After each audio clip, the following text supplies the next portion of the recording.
you ever discovered a detail at a theme park and thought, there's gotta be a story behind that? Well, you've come to the right place. We're Amanda, Kevin, and Kim, the team behind We're in the Park, and we've spent years exploring theme parks and creating seek and find games that uncover the details that most people miss. And now we're diving into the history, stories, and secrets behind those magical details. So grab your curiosity, and maybe even a churro, and let's explore the parks together, one detail at a time. Hello and welcome to the Where in the Park podcast. This is Kevin, and on this episode, we will be laying out the groundwork for a new series that will be running once a month for the next several months. In this series, we're going to have fun exploring the details at the 11 pavilions that make up the World Showcase half of EPCOT. Before we get started, I want to remind everyone that the Where in the Park podcast is brought to you by the seek and find games that you play at theme parks available at whereinthepark.com. We have 3 different game pack options available for EPCOT. If you want to explore and have a great time doing it, order some before your next visit, and start playing as soon as you're through the tap styles without having to wait in any lines for attractions once you're in the park. Visit whereinthepark.com to see all of the games we have for other theme parks as well, and remember to use code PODCAST10 to save 10%. So yeah, we were going to dive straight into talking about the pavilions at Epcot's World Showcase, but I thought it would be nice to start with a brief history of how this park exists and why half of it is made up of buildings from or inspired by other countries. And the more I went down the rabbit hole, the more I realized I didn't know the story as well as I thought I did. And it's an interesting one, so I decided to turn this into a full-length, not-so-brief episode. Now, I know if you're listening to this podcast, you likely already know a lot about Walt Disney World. There's Magic Kingdom Park, which is stylized after the original Disneyland in Anaheim and was built in 1971. And then there's the second park, EPCOT Center, which was built in 1982. In 1994, the word center was removed from the park's official name, so now it's just EPCOT. And fun fact, the name has only been back to being stylized with all capital letters since 2020. That surprised me. Anyway, we talked about the park briefly in our June 13th episode last year, Words of Wonder, the dedication plaques that built the Disney parks. We're going to go into a lot more detail on this episode. The Florida project was first announced on November 15th, 1965, but no real details were given as to what it would be. It wasn't until almost a year later, October of 1966, that Walt Disney recorded some segments for what would eventually become a 25-minute short film in which he revealed the plans for that project. That episode was written by Imagineering legend Marty Sklar. We talked about him in length in our Windows with a View Part 1 episode back in June of 2025.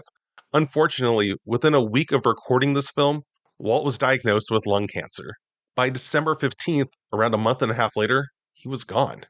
On February 2nd, 1967, another month and a half later, but actually on its originally planned schedule, Disney executives, along with Walt's brother, Roy O., played the film for business and government figures at a theater in Winter Park, Florida. Some reports say that the film was delayed due to Walt's death, but the 1966 annual report from Walt Disney Pictures, which came out before Walt even recorded the film, has a section about the, quote, so-called Disney World project. And it explains that the preliminary plans will be shared at a public meeting during the first week of February 1967. So, like I said, the meeting went as scheduled, and they watched the film in which Walt explained that this Disney World would include an amusement theme park, similar to Disneyland, as well as hotels and recreational areas on the north end of the property, an airport on the south end, and between them would be the experimental prototype community of tomorrow, or EPCOT for short. You can find a few versions of this video on YouTube, because it was eventually released on an official DVD set, Walt Disney's Treasures, Tomorrowland. The video that was released, though, was clearly edited after February of 1967 because it includes footage of Disneyland's People Mover attraction, which wasn't done being built in February, having not opened until July of that year. I reached out to Sebastian at the-original-epcot.com, which is an incredible fan site all about early Epcot, with a ton of information about this film, to ask him if he knew how the original unedited version of the film, as it was labeled, could include footage of the People Mover. And he was kind enough to write back saying that the actual original version did not mention the attraction, and the version released to the public was edited and expanded. But Either way, most of the episode as we know it is about how that city would work, explaining how transportation was planned, including monorails and yes, people movers, and how the main focus would be about trying out new things for companies to help solve problems. There is a short section in the episode where some concept art is shown for a commercial area in Epcot, and the narrator explains that people will find, quote, shopping areas where stores and whole streets recreate the character and adventure of places around the world. The film also, reportedly, later aired on Florida televisions, and the public had a positive enough response, seeing as how Disney clearly received approval to begin building their project. But the company was left without guidelines on what to do next, and without the person who had the dream to build it. Royo, again, that's Walt's brother, was president and chairman of the board before and after Walt's death. Also, interestingly, that 1966 annual report, which came out before anyone even thought Walt wouldn't be around the following year, listed Compass East Corporation as a domestic subsidiary of Walt Disney Productions, with Roy O. Disney listed as the president, and the description for the company was simply Florida Project. He took that responsibility seriously and made it his mission to get that project off the drawing boards and into reality. He accomplished the goal of opening the Magic Kingdom Park and 2 hotels by October of 1971. He retired later that month and sadly passed away before the year was over. So, what happened next? After the opening of Walt Disney World, oh yeah, the name had Walt added to it by Roy soon after Walt's death. Well, the Disney company continued with the plans that had been laid out. Kind of. Going over a few more of the annual reports, just to be clear, Disney has been a publicly traded company since 1957, so they create these annual reports for shareholders and potential investors. So yeah, every year starting in 1967, they mention the word EPCOT and or the phrase experimental prototype community of tomorrow. In 1967, they explain how they're working with major American corporations to develop systems and materials for this city of tomorrow. In 1968, they explained that Phase 1, Vacation Land, is their short-term goal, while long-range includes Epcot, Walt Disney's dream.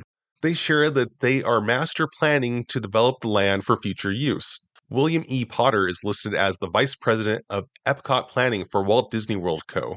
Potter, who went by Joe, I'm guessing because of his military background, was actually an engineer and military officer who had served as governor of the Panama Canal Zone from 1956 to 1960, and was an executive vice president in charge of logistics at the 1964 New York World's Fair.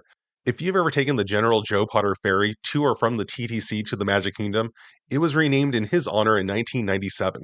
Continuing on, in 1969, they reiterate what Epcot was supposed to be, but close out by saying that it will not materialize until sometime after 1971. In 1970, they mentioned that they have attempted a major goal in developing their own construction organization, which will ultimately be creating the experimental prototype community of tomorrow.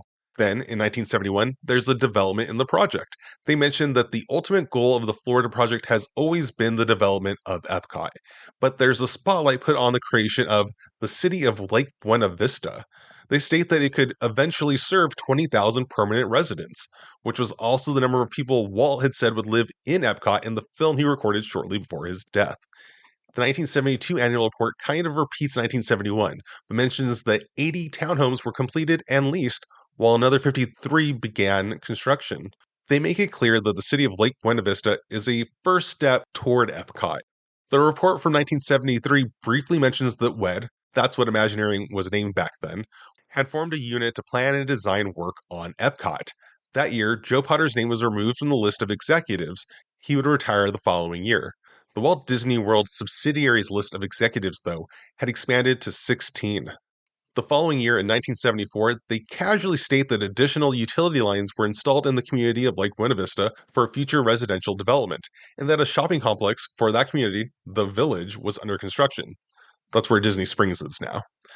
Later in that report, in the WED Enterprises section, they show photos of, quote, WED technicians developing models and renderings of World Showcase attractions that they were planning to use for presentations to foreign governments. This is to become one of what they refer to as the EPCOT satellite projects.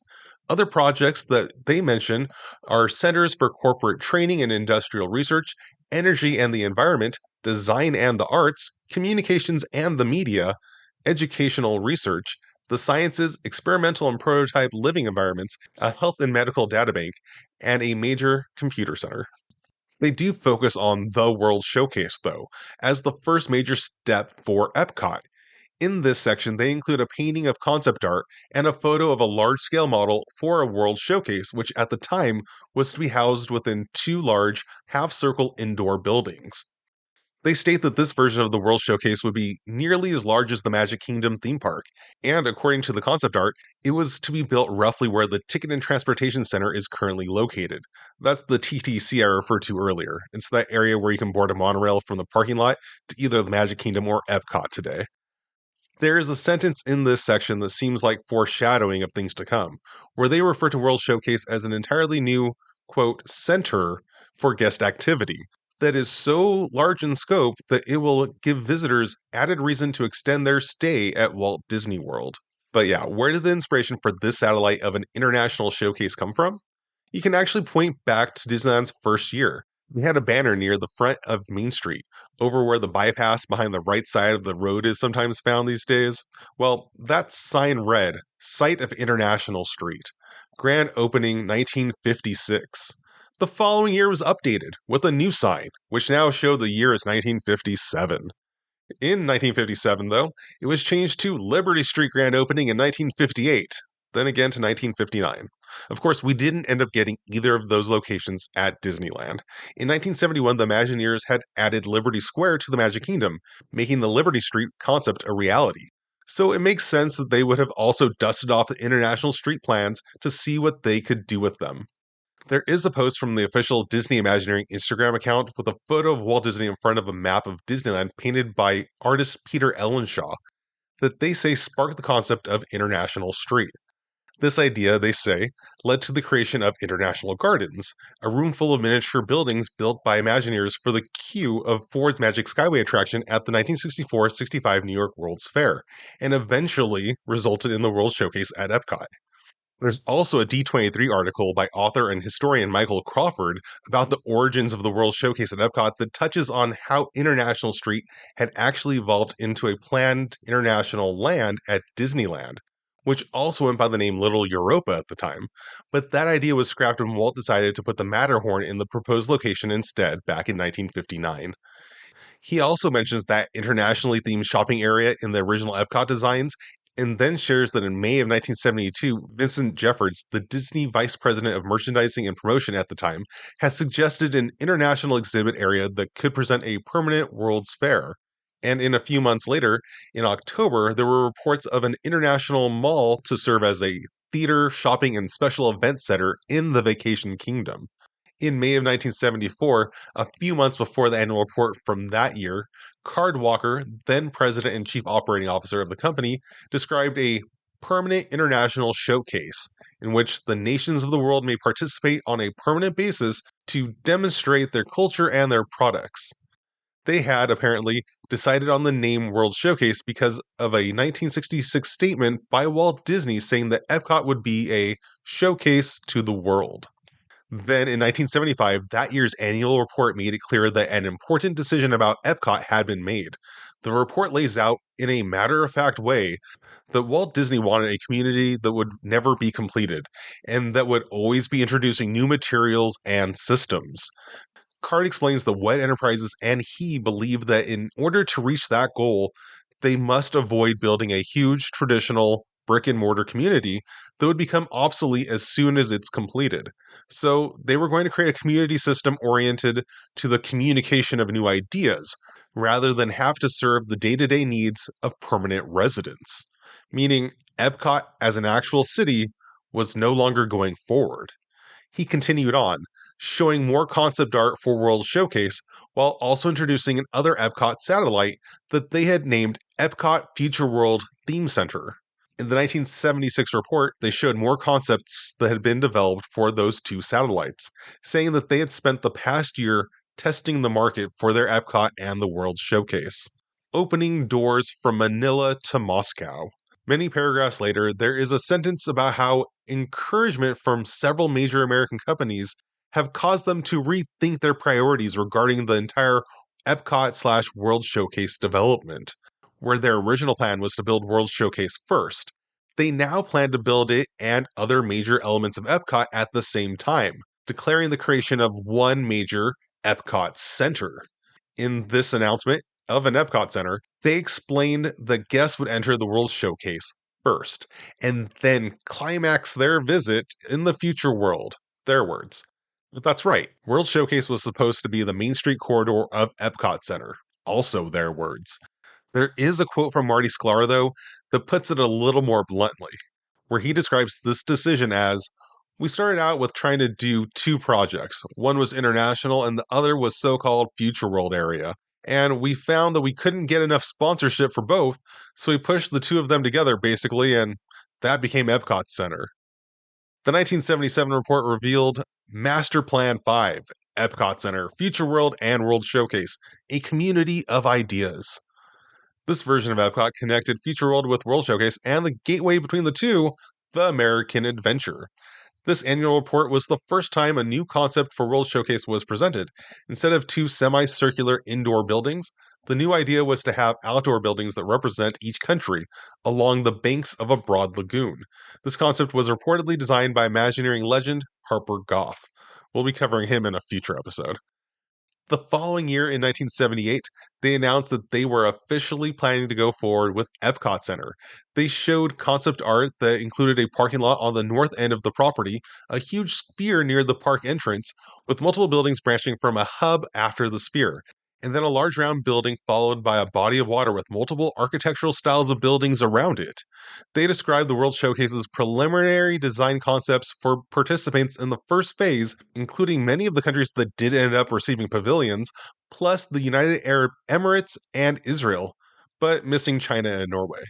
Oh yeah, and that large round building in the middle of the park, not the sphere, that was always planned as Spaceship Earth. But that other building was the American Adventure. And at the furthest south end of the park, where the American Adventure building is today, there was a fountain in another body of water with what looked like arched bridges connecting two pavilions with a little island with palm trees on it. They also announced some early plans for where this experience would be located and how big it would be. And they were close to, but not exact to, what ended up happening. But they did announce the construction would begin in 1979 and the opening was set for October 1st, 1982, which, spoiler, did happen. October 1st, 1979 is when they finally broke ground. In that year's annual report, they highlighted this groundbreaking event and included more concept art of what the park might look like. But the design was still being finalized, even while construction was underway. The concept art now shows a building that looks like the American Adventure where it is today, but other pavilions, both in the World Showcase and Future World, are not where they ended up being built. There is also a section that ends with a paragraph about how various stages of negotiations for World Showcase involve the governments or business concerns from Mexico, Canada, Germany, Japan, Morocco, the United Kingdom, France, Costa Rica, Italy, and Africa. So even though they had started building the park, decisions were still being made. Over a year after groundbreaking, the 1980 annual report came out, where they explained that Card Walker was now the chairman of the board and CEO, but Ron Miller had succeeded him as president of the company and COO. In a section about Epcot Center, they state that 4 of the major future world pavilions have been under heavy construction, and that work was scheduled to begin on the other major features, including the World Showcase pavilions. They also established that there will be 8 other pavilions branching out of the American Adventure. They did not include China or Norway on this list. They do mention designs for future developments include Denmark, Israel, the People's Republic of China, and the nations of Africa. In 1981, they include some photos of construction and mention that across the lagoon, World Showcase is taking final shape. And they announce Epcot Center's slogan, "The 21st century begins on October 1st, 1982. And then in 1982, they opened Epcot Center, as planned, on October 1st. In the annual report that came out November 30th, they include some details about the dedication ceremony and list all of the nations that people can visit in the World Showcase, which includes everything we have today except for Norway. Norway wouldn't be added for another 6 years in 1988. They don't mention Israel, Equatorial Africa, or Spain in the annual report, but they did put up signs where they believe those pavilions would be added in the park and included them in a promotional booklet as locations coming to the World Showcase. And well, those 3 didn't happen. But we did get that outpost location that looks inspired by somewhere in Africa between Germany and China.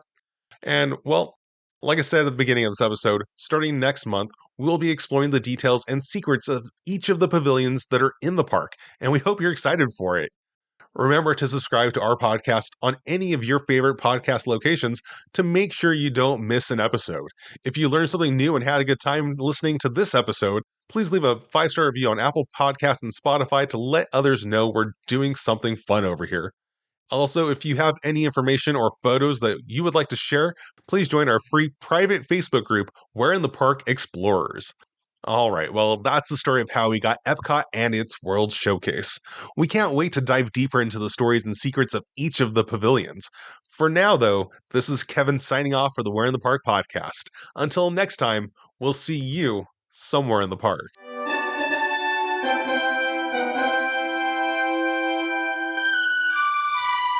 Thanks for exploring with us today.